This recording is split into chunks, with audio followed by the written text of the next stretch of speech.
Welcome to our new YouTube channel. This is video number 1.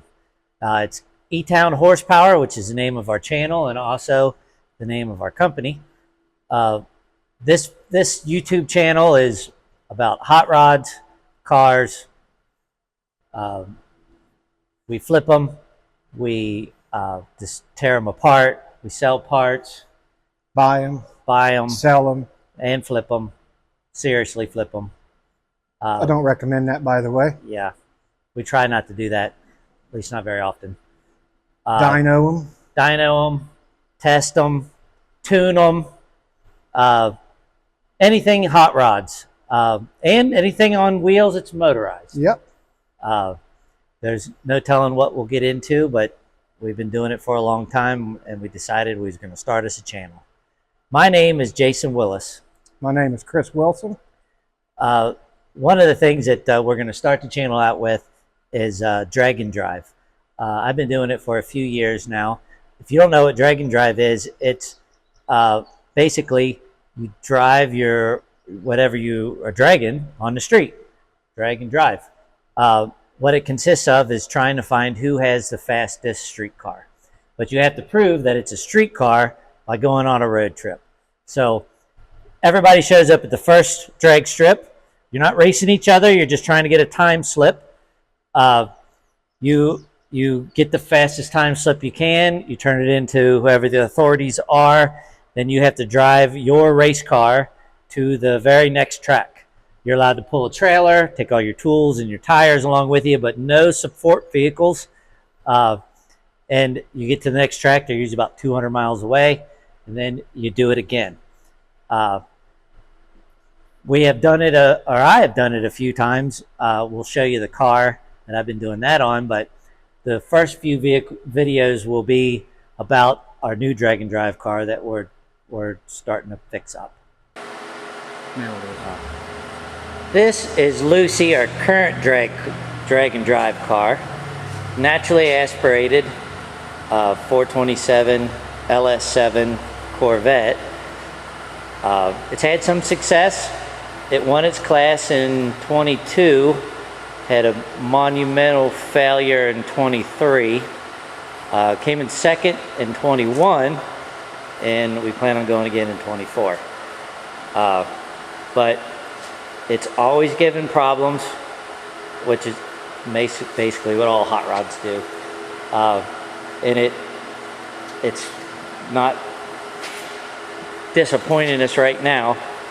Right now, after some major work, put it together, and we have found, before we can even get it on the dyno, that we have our transmission lines are leaking. So we have a small transmission leak and a fuel leak. Being that it's a hot rod, you have to completely go through the fuel system. And being drag and drive, you don't like to have big fuel pumps running all the time. So we had to redo our fuel system to have pumps that kick on only when you give it throttle. So that's a big deal. The problem with the Corvette is if you got any problems anywhere, you got to take half the car apart to get to it. So the transmission lines we got to get to that are leaking, we got to take the exhaust off. To get to the fuel leak, I believe it's at the top of the fuel tank. Oh, it could be that we may have to pull the whole rear end out. Not like we haven't done it before, but we try to not. But we'll get it together. We'll probably have some drag week videos for you. This is the car that most of the beginning videos will be about. Yeah. We've decided to jump up into the higher classes as the drag and drive, and also pick up the other drag races and street drags and stuff that are going on locally. Lucy is good for the class that she's in, but when you try to take her to a street race or any kind of street drag race at the tracks, it's like taking a knife to a gunfight. She's just not fast. So right. This one is a build series that we just started. It's a 6.0 certified chassis. So the reason why we decided to go, not that we can run 6s with this car. Well, I mean, maybe, hopefully. Maybe. Never know. Yeah. Never maybe know. in the future, but that way we'll never get thrown out for having too high of a cert. And it be ultra safe, because one thing is they tend to wreck. Yeah. The faster you go. The faster you go, the more accidents. Yep. I like myself. You know, I don't want to get hurt, so I want to get out. At the stronger the car can be, the better. Yeah. So we know if it's certified to go 6, it's all chrome moly chassis, and super light. You don't have to have near as much horsepower to go fast. So, most of the expense is in the motors and the horsepower. So you start out super light. You don't have to go crazy horsepower to go fast. And it's a 2002 Mustang. Not much of a Mustang fan per se, but it was the right car at the time. Now we plan on putting an LS3. We have one that we got in a flood car. Yeah. So not just a little bit either. Yeah, it was completely under. Yeah, to the roof. Yeah. The car had more water the motor had more water. Well, the car did too. The motor had more water in it than oil. Yeah. About 5 gallons when we drained it before we got to the oil. Yeah, but we won't use many of those parts anyway, so it's a good foundation, and we have nothing in it. So that's why I was saying, to get a light car, you don't have to have as an expensive motor. Right. We're going to have a junkyard motor that was in a flood. Sounds good. But this car, believe it or not, is still a street car. It is a street car. It's got steel roof, steel quarters, which came off of a real car. It's got the VIN number from that car. So it can be put on the street with a license plate.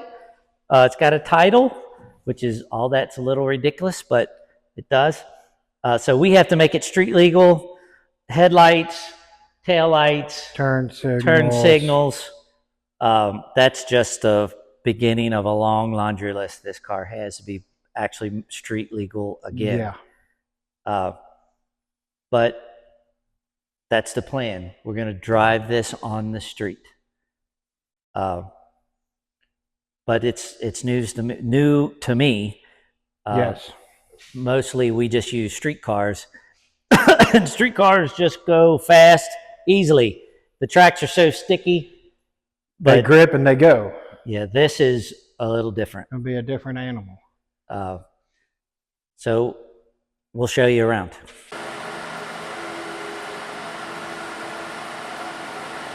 So this is what we're starting with. Went down to Florida is where we found it. Picked it up. Former Outlaw 10.5 car is what they said it was. It's got nice big tires on it now. Double frame rail car, which makes it nice and tight. We've already fitted the passenger seat, which is, it's roomy. It's a lot like a Cadillac. I think you got plenty of leg room and lay back room in. I think it'd be easy to sleep. It'll be super comfortable, as you can see. There's 15 inches of width for us to set in. That's plenty. Plenty. Yeah. I got a 16-inch butt, so yeah. Should be good. Little Vaseline, you just kind of squish it right down in there, and then it's super nice. You can tell, like the cushions. It's like that's the height of luxury right there. And well ventilated. It's a full fire bottle system it has. Yeah, it's pretty much ready to get started on. There's the wiring, looks like it's, you know, it's like high tech, and shouldn't have to do much there.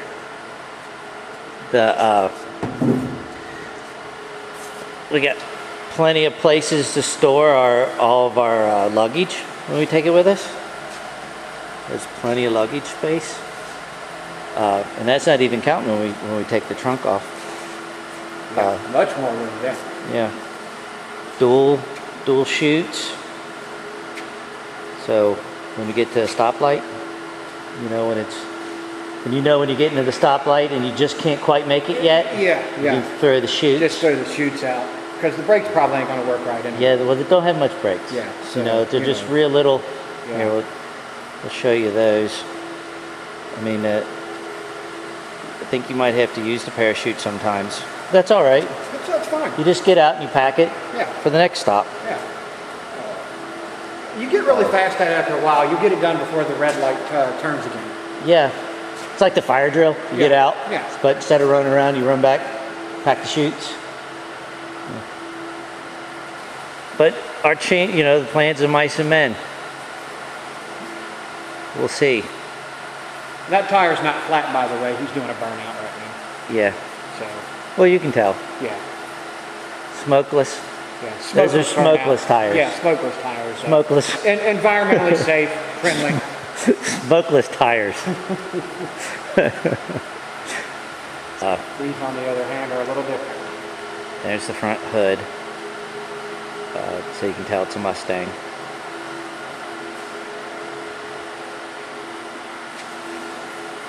Okay, that's recording. Oh, and there's the thing, like you sit it up here, and you hope that you get it right. Right, you just gotta. Before you go through. Yeah.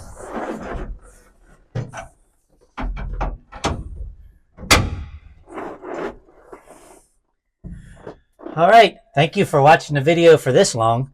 If you watch it for this long, please subscribe and like. Hit the bell. Yeah, and hopefully you watch it this long, so that works too.